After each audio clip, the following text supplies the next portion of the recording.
Hi everybody, it's Christina, and I am coming to you from my floor.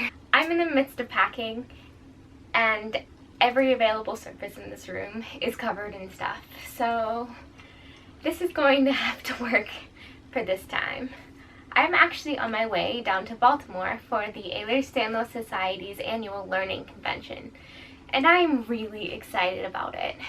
My mom and I went a few years ago when I was first diagnosed, and we had a really great time, and we met a lot of really good friends that are still really good friends today. We got to hear a lot of doctors speak, which are now my doctors. The last couple years it was held in locations that we really weren't willing to travel to, but this year it's in Maryland, and my surgeon's in Maryland, so we're going to drive down for kind of a double trip. I'm probably uploading this after the conference is over, but if by any magic this is up before, if you are going, please let me know. Come find me. I would love to give you a hug, and I'm excited. Anyway, I get a lot of questions and comments on my Instagram posts or my YouTube videos saying, "Oh, I love your attitude. You're always smiling. How do you always stay so positive?" And that's a really good question.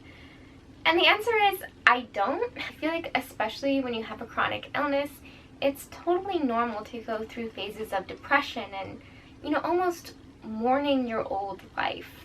And I wanted to be really real about this because I didn't want to come on here and just say, "Oh, I'm happy all of the time and I don't take anything for granted and I never feel sorry for myself," because that's really not fair. I don't want you to feel bad about yourself.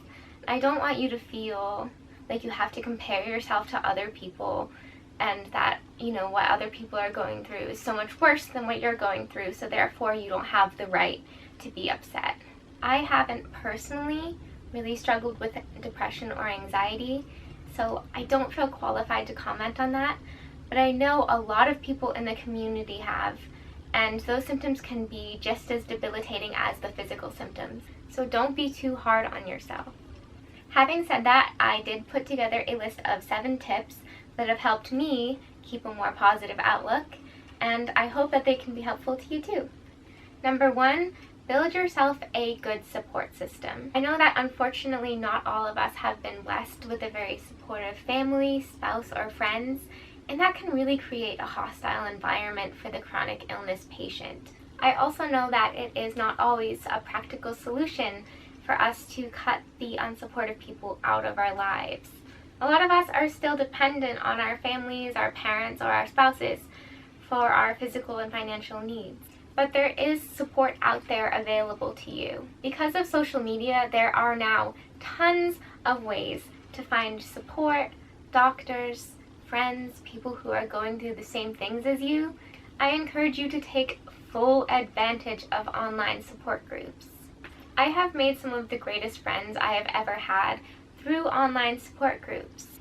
I should mention though that my parents and family have all been very supportive through all of this, and I do have an amazing boyfriend who has stayed with me these last 6 years through all of this craziness. I have not scared him off yet, and honestly, if they do get scared off, it's probably not the right person for you. If you do ever feel like you don't have anybody and you have no support and you need someone to talk to, I am always here. You can comment, you can message me on YouTube, you can message me on Instagram, you can message me on Facebook. I promise there are always people out there who care about you, who believe you, who want to see you get help, who want to see you feel better, who want to see you happy. Number 2. Have something to look forward to. Some days life can start to feel really monotonous, especially if you're stuck in bed or you're not feeling well or you're recovering from surgery. The days can kind of run together. For me, it's really important that I always have something that I'm looking forward to. It can be as simple as getting into a TV show that airs once a week, or ordering yourself a book on Amazon and getting excited for the day that is coming. And if you're feeling adventurous and you're able to make the commitment, maybe buy some concert tickets or make a dinner reservation. By setting a goal to look forward to, it really helps you keep track of the passing days and just get excited. Try to pick something that's realistic for your health at the time. it can be really disappointing when the day finally comes and you have to cancel because you don't feel well. But hey, there's always next time. Number 3 is self-care. Now this phrase can mean a lot of different things to a lot of different people. For me, it just means taking good care of yourself and taking that extra time to really listen to your body. Whoop, I'm beeping. Hold on a second. For people with a chronic illness, a good cycle of resting and exercise is very important. I know that it's really important to keep my body strong. That way my joints and spine do not become weaker. As someone who used to be very active and a competitive gymnast, being so inactive is really frustrating. I know that I'll never really be able to return to some of the things that I was once able to do, but I am very thankful to wake up every day and to be able to do my physical therapy exercises and to feel my body getting stronger. It isn't selfish to take a little bit of time for yourself every once in a while. Number 4, invest in a hobby. It can be really difficult if you suddenly find yourself unable to do any of the activities you were able to do before you got sick. A lot of us find ourselves spending most of our time in bed or on the couch, and a lot of days it can feel so unproductive to just sit in front of a TV. Finding a hobby that you're able to do comfortably and that doesn't contribute or create any injury is so important. So if you're able to read or knit or craft or make cards, do it. Don't be afraid to try out a few different things.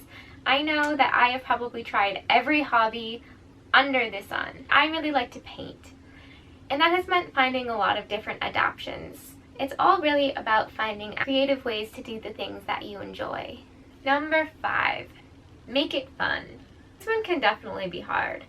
It's definitely not fun being in a wheelchair, or having to wear a brace, having to use a feeding pump or an IV pole. It's not fun to take medications every day. But there are little ways that you can make it a little bit more fun. For instance, maybe decorate your wheelchair or your cane, or let all your friends sign your brace. I've even seen some people spray paint them and make them look steampunk, and I think that's so cool and I want to do that. Other people have these really cute pill containers and I'm seriously so jealous. Like, guys, tell me where you find these things.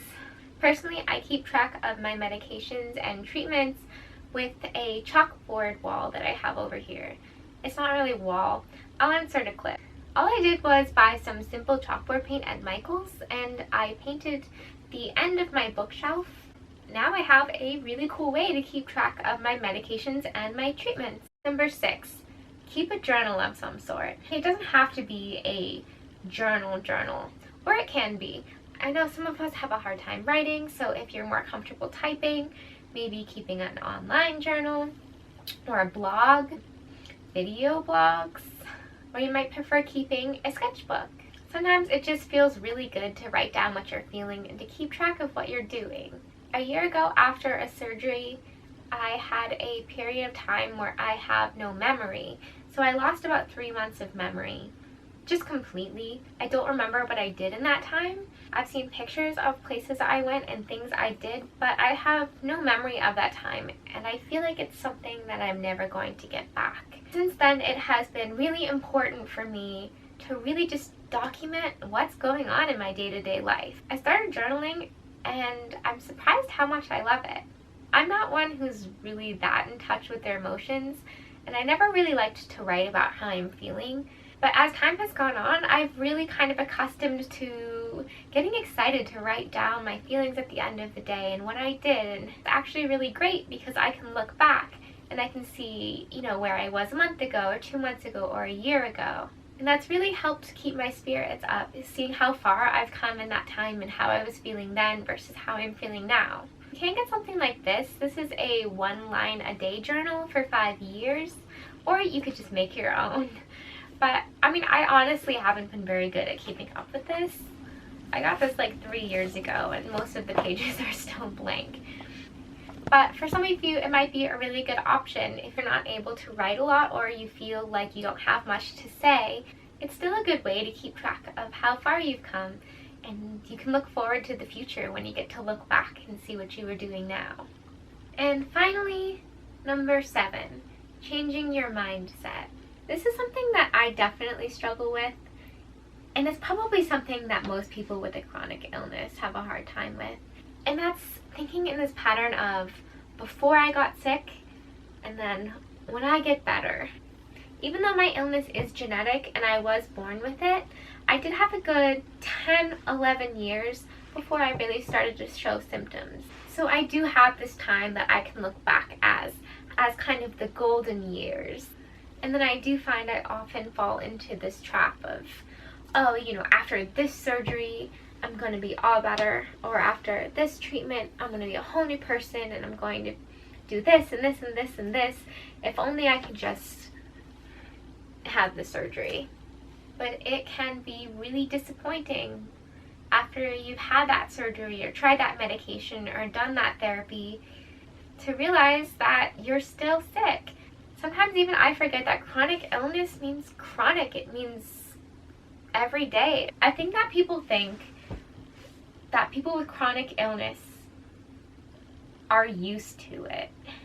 And to some point I know that we are, because we have to be. But what they don't realize is that every day when we wake up, we kind of, you know, realize that this is our life. And it's kind of this continuous grieving process for the life that we once had, for the life that we envisioned for ourselves, for our dreams for the future. And that can be really hard. And that's where everything else kind of comes into play. Having a good support system, having things to look forward to, having a hobby, having an outlet for your emotions. So changing that thought process is so important in our ability to just accept ourselves and accept our lives. This might mean that you have to be pretty honest with yourself. You may need to reevaluate some things in your life. You may need to have some difficult conversations. And I feel that personally, sometimes there's a lot of guilt attached to that feeling of, oh, I have to get better for my family and my friends and the people who love me. But thinking in a pattern of, oh, well, when I get better is not realistic for my life. If we're always stuck in the cycle of putting things off until we feel better, then we might never truly get a chance to live.